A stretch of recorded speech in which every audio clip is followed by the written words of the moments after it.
অনেকের প্রশ্ন থাকে টাইফয়েড রোগে কোন খাবারগুলো খাওয়া উচিত এবং কোন খাবারগুলো খাওয়া উচিত নয়। যেহেতু টাইফয়েডে তলপেটে লোয়ার ইন্টেস্টাইনে ইনফেকশন হয়, আলসেশন হয়, পেশেন্টের বারে বারে পাতলা পায়খানা হয়, কালচে কালচে পায়খানা হয়, উইকনেস বর্তমান থাকে, আরও অন্যান্য সিমটম বর্তমান থাকে। এই লোয়ার ইন্টেস্টাইনে ইনফেকশনের জন্য কিন্তু পেশেন্টকে সরল সাহায্যে খাবার খাওয়ানো উচিত, যে খাবারটা খেলে সহজেই হজম হয়ে যায়, ডাইজেশনটা খুব সহজেই হয়ে যায়, সেই খাবারগুলো খাওয়া উচিত। প্রথমত হলো উচ্চ মাত্রায় মশলাযুক্ত খাবার, হাই স্পাইসি ফুড একদম বন্ধ করে দেওয়া উচিত। কাঁচা ফলমূল, কাঁচা কোনো শাকসবজি, স্যালাড, এগুলো অবশ্যই বন্ধ করে দেওয়া উচিত।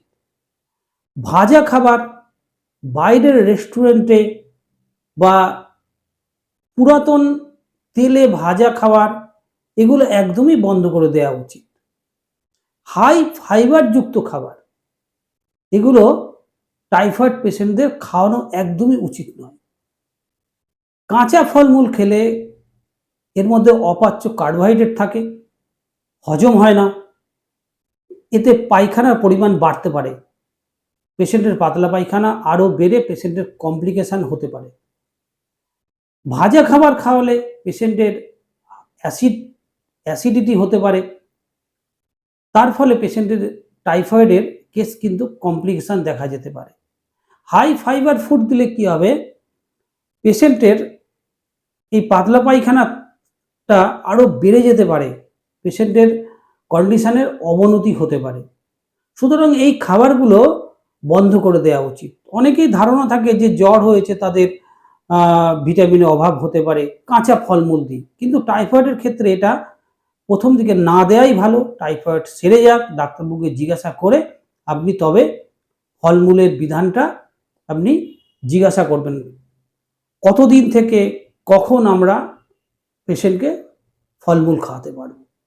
সবচেয়ে বেস্ট খাবার হলো সেদ্ধ ভাত, ভাতের সঙ্গে পাতলা করে মুসুরির ডাল বা মটর ডাল, তার সঙ্গে ছোট মাছের ঝোল, যে সবজিগুলো দেবেন সেগুলো যাতে উচ্চ মাত্রায় মশলা না থাকে, হালকা করে সামান্য মশলা দিয়ে পাতলা ঝোল করে সুসিদ্ধ করে সবজি খাওয়াতে হবে।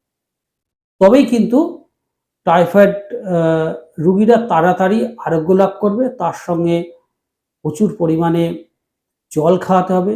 জল অবশ্যই ফিল্টার জল, পরিশুদ্ধ জল, আরও প্লাস ইউভি।